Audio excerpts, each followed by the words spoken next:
Vegeta, what does the scouter say about his power level? Honestly, Nappa, you really don't want to know. Welcome back to the Butter Punch. My name is Jacob Butter, and I am back with another Dragon Ball What If discussion. And thanks to everyone once again for 50 subscribers. I say once again because we hit it once, we went down, and then we proceeded to hit it again. So I say for the second time, thank you for that milestone. And we still don't have an intro. We have a Twitter though now. We do have a Twitter, and there's a fundraiser in there if people want to see what kind of things I'm interested in donating towards for some reason. It's there. Go see it if you want, and follow us. Anyway, with that out of the way, for 2 parts now, I've been trying to find the answer to a question that I've had since I first started watching Dragon Ball What Ifs around 2 years ago. Instead of supposing what would happen if one of Vegeta's minions turns good, why not both? I've tackled Raditz already, and now it's the turn of the big brute himself. Let's continue with what if Raditz and Nappa turns good. Before we go any further, I've got to correct a mistake that I made last time regarding Raditz's power. I'd been working under the supposition that Raditz arrived on Earth with a power level of 1200. Heck, even Masako himself said that at one point. But remember, Raditz is around 1200 to 1400 at this point. But according to Toriyama, Daizenshu 7, and more importantly, Mike Logan on the last part of the series, it was actually 1500. That's right, I completely miscalculated the entire unit of the Raditz. And so to rectify this, I'm going to bump up the figures that I mentioned in part 2 by a factor of 300 each, just to make it fair. Not that it matters anyway, as after 2 weeks of training, Raditz had gone up to about 1,900, and Goku was at 980, and Gohan at 75, having received one Zenkai by accident when Uncle Raditz got too carried away one time. And if you think that's not a worthy increase for a Zenkai, remember that Gohan's power at the start of Z was 1. This is an exponential boost. Anyways, thank you for that one, Mike. Let's get back to the story. After receiving Kami's message, the Z fighters all head to the lookout to receive Kami's training. Once they get there, they're surprised to see Raditz standing tall and proud like he always did. No, it's okay guys, he's good now. Goku explains what happened to Chaozu and Ten Shinhan. Yamcha soon flies in to confirm, begrudgingly, what Goku had said. It is of little consequence anyway, as Raditz will not be joining your training this time. All 3 Saiyans look shocked at the Guardian of Earth. What was the meaning of this? There is nothing I can teach young Raditz here. He will find no benefit from me. The same goes for you, Goku. I have taught you everything I know. For you two, you must go further beyond. I have arranged it with King Yama already. You are both granted a passage to the other world to train with King Kai. All I can do is wish you luck. Saiyans. And so, Goku and Raditz say their goodbyes, especially to Gohan, who has to part with both of his father figures at once for the first time. Uncle Raditz tells him to be strong and that they'll be back soon to give those invaders what for. The brothers wave goodbye and are transported away to the other world.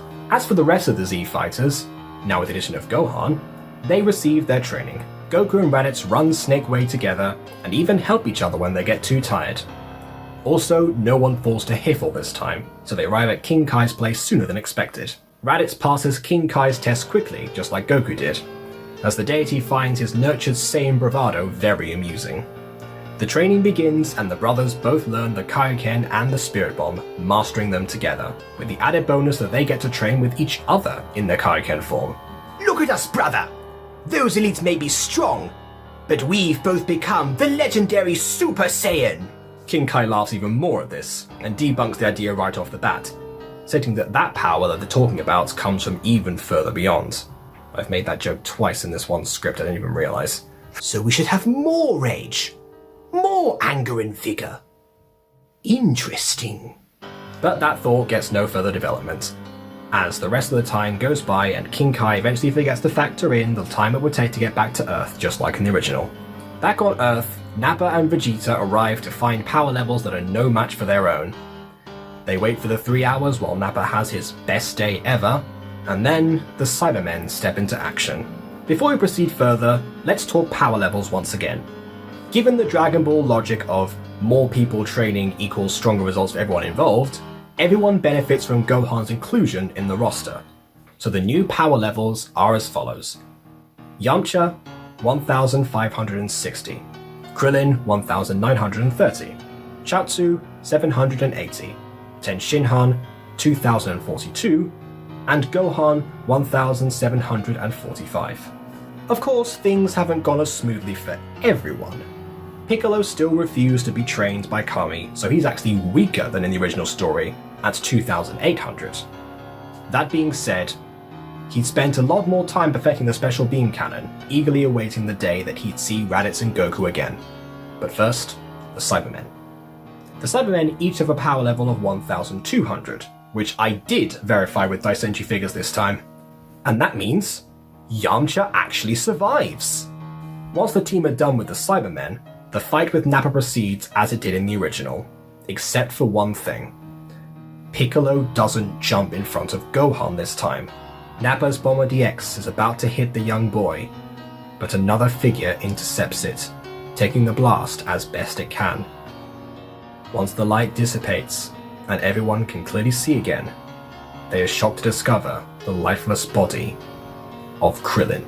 Yikes, I just got the chills reading that out. I was honestly debating whether to write that or not. What the heck, let's be bold. At least Toyotaro is happy. Soon enough, Goku and Raditz arrive to see the utter carnage before them. Raditz isn't paying attention to the bodies though. He's focused squarely on his two former superiors, who are looking at him like bullies would look at smaller kids on a playground. Well, well. Little Raditz is all grown up and out on his own. How cute. Mind if I take a swing at him, Vegeta? Be my guest. He's certainly not worth soiling my hands over. Sweet. So here's where Hazybrush commented on the last video. He said that he didn't think that Raditz would want to kill Nappa and Vegeta after an entire year with Goku on King Kai's planet. Perhaps he'd be right. Goku does tend to rub off on people like that. Hazybrush suggested that Raditz would try to reason with the pair, to try to convince them to join the Earthlings and experience peace for the first time in their lives. I like the idea, but I'm going to have Goku do this, as it seems more in character for him to try that tactic. Raditz would know it's not going to work. He knows Vegeta and Nappa better than that. They were craving a good fight. Speaking of, Nappa powers up to his max and charges at Raditz. Big mistake. Raditz easily dodges him and elbows him to the ground. Before Nappa can even get up, Raditz proceeds to wipe the floor with him, powering up gradually to make it harder and harder for the brute. Bruised, battered, and broken, Nappa falls to the ground, even worse for wear than in the original. Of course, Vegeta is right there with his death beam, which is heading straight for Nappa, until it is deflected by a new challenger. No. There will be no more killing today. Vegeta completely forgotten about him, having been focused on Raditz the whole time. You must be Kakarot. Stand down. You're no match for the Prince of all Saiyans. Know your place. Goku begins to power up and show off his max level. Like in the original, Vegeta checks his scouter and is dumbstruck by his findings. 13,660. Well over 9,000. And for the record, Raditz's max power is 14,920, but he didn't actually use all of it.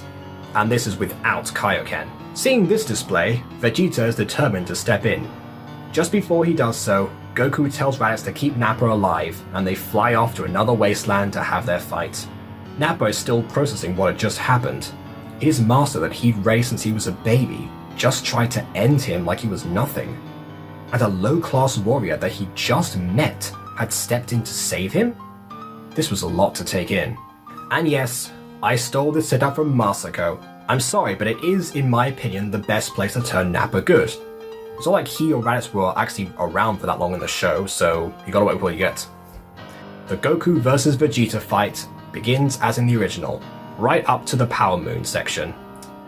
Vegeta becomes the Great Ape, and this still yields the same result as before. That is until Raditz showed. Okay, I'm done. I'm not gonna copy everything he does. Okay? I am my own person. I am my own YouTuber. Okay. But yes, Raditz shows up carrying Nappa on his back. Behold this Nappa! A low-class Saiyan going up against the Saiyan elite, the Prince no less. Let this be proof to the both of you that my brother Kakarot is really strong. Of course, he picked the moment that Goku was being crushed to say this, so Raditz decides that he's got to step in himself. Yamcha and Piccolo were clearly unhappy about Nappa being there, so Raditz puts Gohan in charge of guarding him. The child's not very happy either, but he listened to his uncle. Nappa looked at his protector, and a wave of nostalgia washed over him. He hadn't seen a Saiyan toddler since Vegeta himself. That same innocence, curiosity, and potential was present. Plus, the kid briefly showed him what for earlier on. Meanwhile, Raditz spots the Power Ball and transforms into his own Great Ape form, and the giant monkey battle begins. Can I just reiterate that this is a giant ape fight between two opponents of roughly equal strength that have mastered the form? In the words of Dave Gorman, how beautiful is that, ladies and gentlemen? How beautiful is that? No. Can I just reiterate, this is a giant ape fight between two opponents of roughly equal strength that have both mastered the form? In the words of Dave Gorman, how beautiful is that, ladies and gentlemen?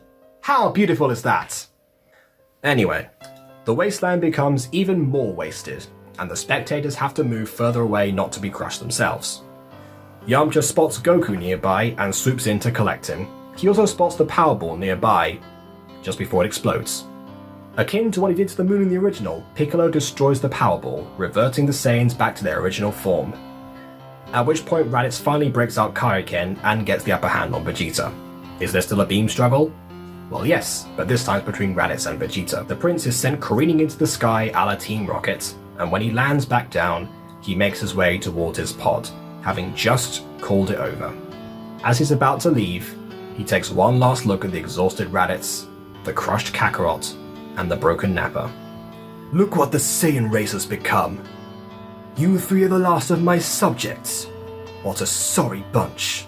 I'll be back soon to prove once and for all the power of the Prince of all Saiyans. The door to his pod begins closing and he flies off, determined to get revenge on them all someday. And that is where we conclude things, for the time being. Yeah, in this part the changes become much more noticeable, don't they? How will the Namek Saga play out now? Will Goku even be able to become Super Saiyan if Krillin's already dead? Find out next time on Dragon Ball Z's alternate timeline. But before any of that, let me know your thoughts by means of liking or disliking and leaving your comments on where the discussion could go. I'll see you all soon enough for another Butter Bunch video. Toodle pip.